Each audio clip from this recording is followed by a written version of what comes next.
In the previous tutorial, we integrated the full system, and we got our full system of having a SOC and two peripherals, master SPI and slave SPI.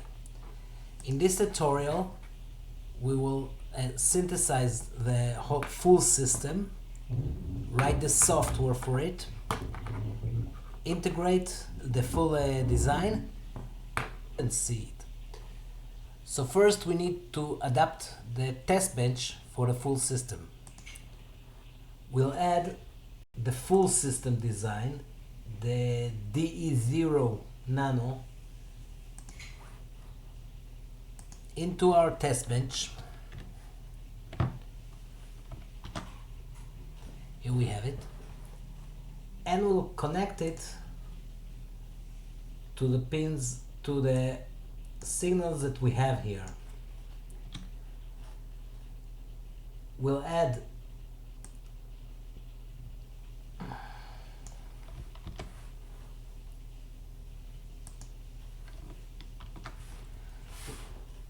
of course the force signal of the SPI, and we will connect them together from our GPIO. In real life we'll do this by wires. This is real outside the board. The reset is now connected to our reset.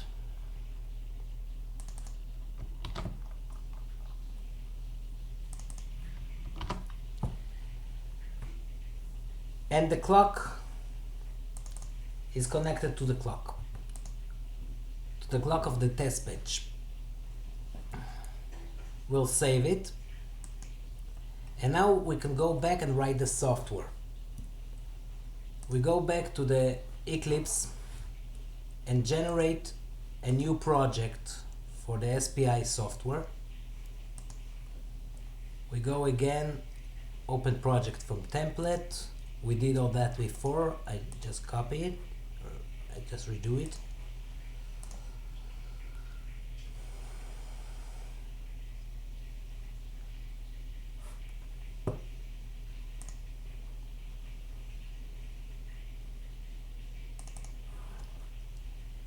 We'll give it a name, SPI software. We'll use again the hello world small. We discussed this before.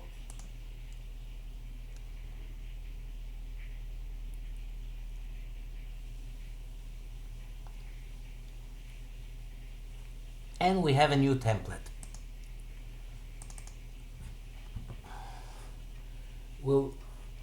I'll add the code.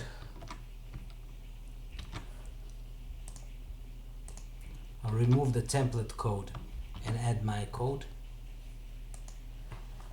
And let's go over it for a minute. First, we define that we're working on simulation. So all the printf are remarked by the simulation parameter in the software here. So they won't work in the software, but when we work in the real board, we can remark the define, and all the printf will come back, and we can work it on the same board. So we'll have the same software exactly, except for these parts. Now, what we need, like we discussed in the software before, we need to define the clock divider.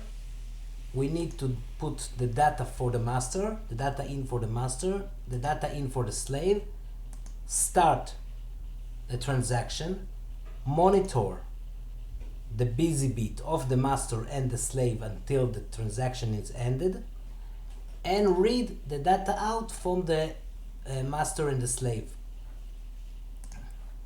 So here we write the clock divider at 4, like we used to do.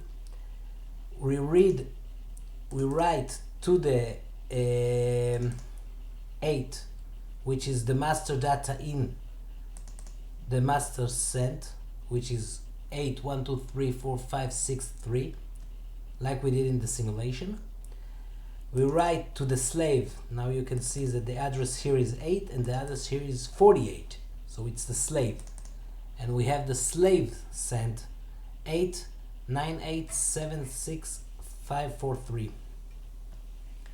and we write to the 0, which is the start register. We write it to the 1, so the transition will start.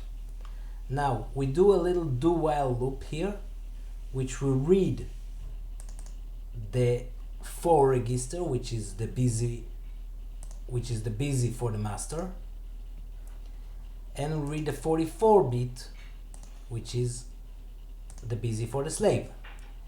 And while either one of them is 1, which means one of those is still working. So we do it again and again and again and again until they're both 0, which means both of the SPI modules has finished. Once they're both finished, we can read from the C, which is the SPI data out, the master data out. We can read its value, and then from 4C, which is the SPI slave data out. So we save it, we'll clean, and we build it.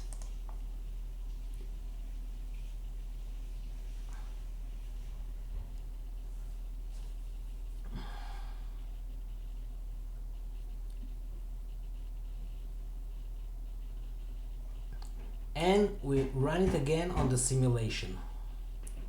We'll go to the simulation.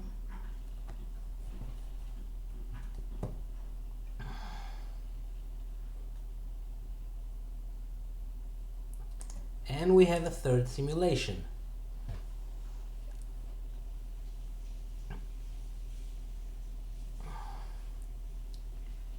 And again, it doesn't have the nano, it doesn't have the file that we didn't add to it. It still needs to be added from here. So we go back and we'll add the nano board, the top level, and to the RTL everything we didn't add in the first simulation, which means everything. And now we can simulate again. Now we have all the files. We go to the test bench and it's simulate.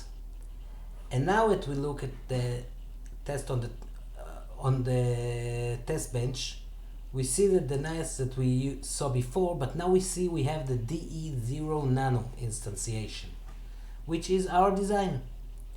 We don't need all the pins, we just need the wire that we added.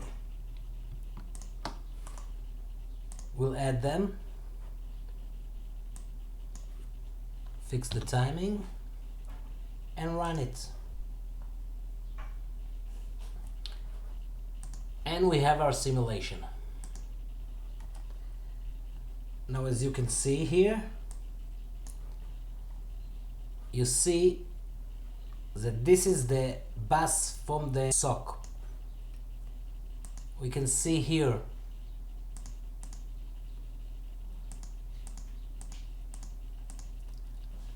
the writes that we did. We write to address 10 the clock divider. We write to address 8 the data in for the master.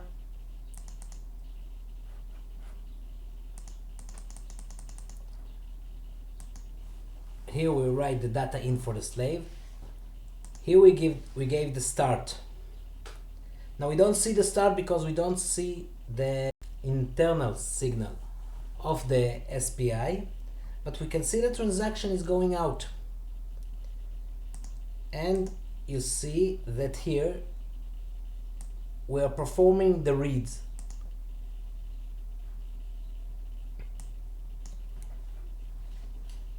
you can see that we read from register 4, which is the busy, and it says 1 because the master SPI is working, and we read from 44 and we still have 1 because the slave is working too. This will go on until the end of the transaction. In the end of the transaction,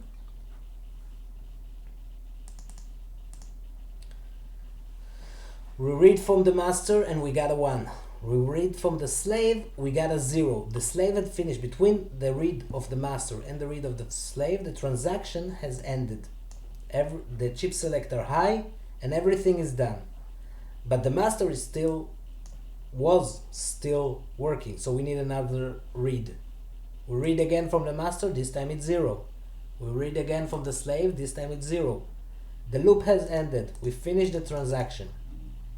And now we can read from the master C, and we get the data from the master, which received from the slave 898766543, and from the 4C, which is the address of the slave, we read the data transmitted from the master 8123456 So in simulation, everything is working.